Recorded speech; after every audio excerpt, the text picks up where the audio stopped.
Perhaps just for today you will allow me to smoke immediately.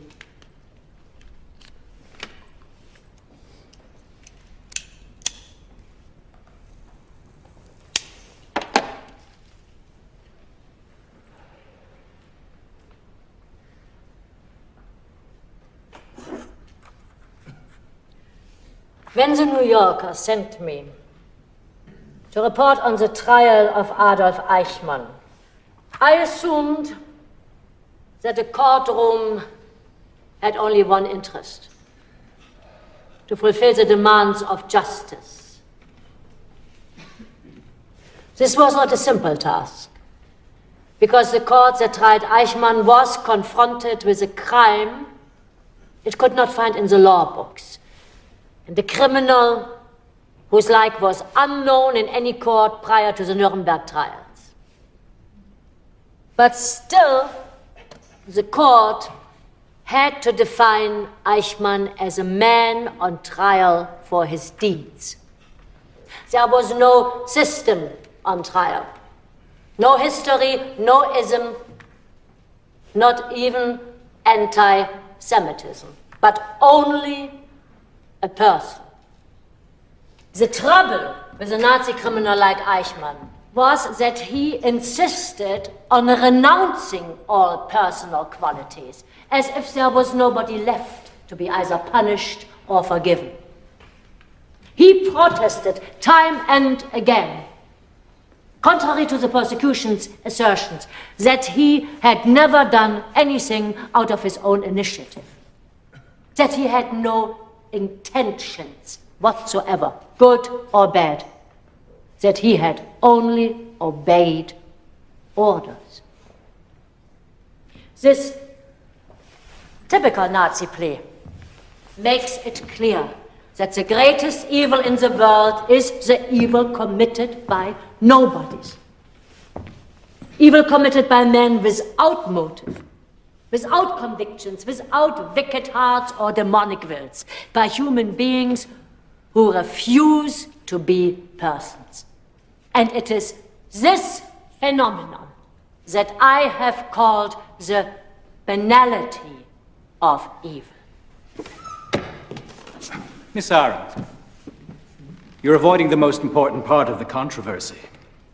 You claimed that less Jews would have died if their leaders hadn't cooperated.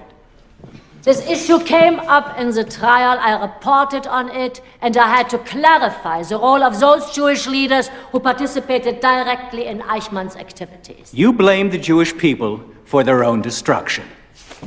I never blamed the Jewish people. Resistance was impossible. But perhaps there is something in between resistance and cooperation. And only in that sense do I say that maybe some of the Jewish leaders might have behaved differently. It is profoundly important to ask these questions, because the role of the Jewish leaders gives the most striking insight into the totality of the moral collapse that the Nazis caused in respectable European society. And not only in Germany, but in almost all countries. Not only among the persecutors, but also among the victims. Yes? The persecution was aimed at the Jews. Why do you describe Eichmann's offenses as crimes against humanity? Because Jews are human. The very status the Nazis try to deny them. A crime against them is, by definition, a crime against humanity. I am, of course, as you know, a Jew, and I've been attacked for being a self-hating Jew who defends Nazis and scorns her own people. This is not an argument. That is a character assassination.